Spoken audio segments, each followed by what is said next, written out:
चुनोगे? कहा देने वाला परमात्मा है। खा खा कर मरने वालों की संख्या जितनी है, बिना खाए मरने वालों की है क्या?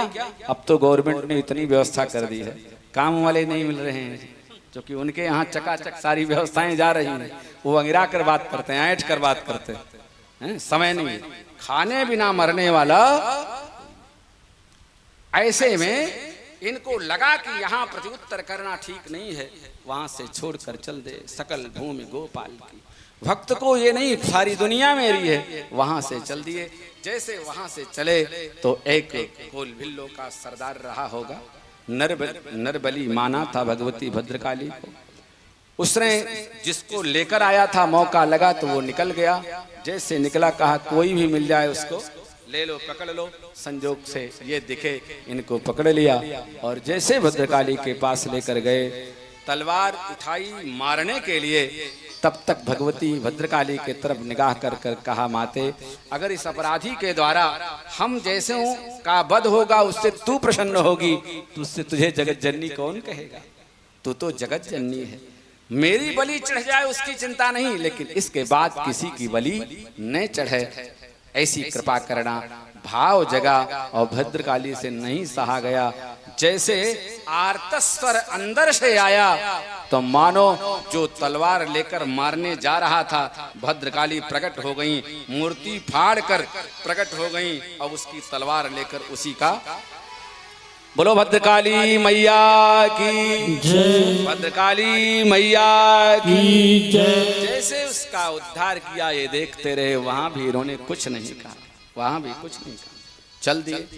उसी समय सिंध शौवीर देश का राजा रहुगण, जो बड़ा ज्ञानी था, और ज्ञान का भी गुमान हो जाता है, ज्ञान का भी गुमान हो जाता है। वो पालकी में सवार होकर जा रहा था, एक कहार बीमार पड़ा। कहा देखो कोई मिल जाए उसी को लगा लो। जैसे आए और देखा इनको, तो इन्हीं को पालकी में लगा लिया। पालकी में लगाया, पालकी लेकर चले तो कोई चींटी चींटा अगर दिख जाता तो उछल जाते। एक दो बार पालकी सर में लगी। जैसे सर में पालकी लगी, कहा क्यों तुम लोगों को पालकी ढोने नहीं आता? कहा नहीं महाराज, हम लोगों को आता। ये नया वाला जो आया है, ये पता नहीं बीच बीच क्यों उछलता है, बीच बीच उछल जाता है, क्या इसको मिलता है?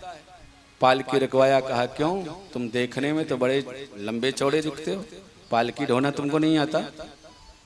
और ढंग से पालकी लेकर चलो, अन्यथा डंडे से तुम्हारी चिकित्सा करूंगा। जैसे इतना कहा तो आज तक साधक ने किसी का प्रत्युत्तर नहीं किया था। कहा महाराज, जो तुमको दिख रहा है वो मैं नहीं हूं, और जो मैं हूं उसको तुम देख नहीं पा रहे हो। तो भाषा में भी बड़ा दम होता है।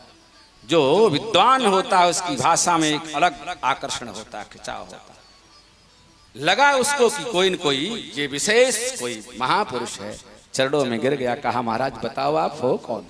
आपकी भाषा, आपके तरीके और आपकी ये चमक हैं, ये चमक दमक मानो एहसास करा रही है। कहीं ऐसा तो नहीं कपिल भगवान हो, आप आ गए हो रूप बदल कर मेरे ऊपर कृपा करने, परमहंस के रूप में?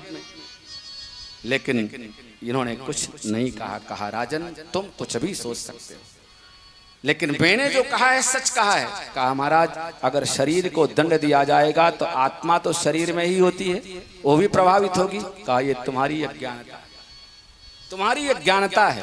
आत्मा के ऊपर कोई प्रभाव नहीं पड़ता, क्योंकि शरीर संत शरीर से ऊपर उठ जाता है।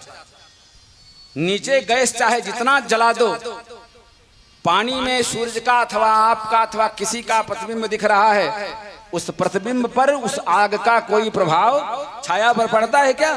कोई प्रभाव नहीं पड़ता। ऐसे जो आत्मा राम हैं वो शरीर से ऊपर उठ जाते हैं, उनके ऊपर कोई प्रभाव नहीं पड़ता।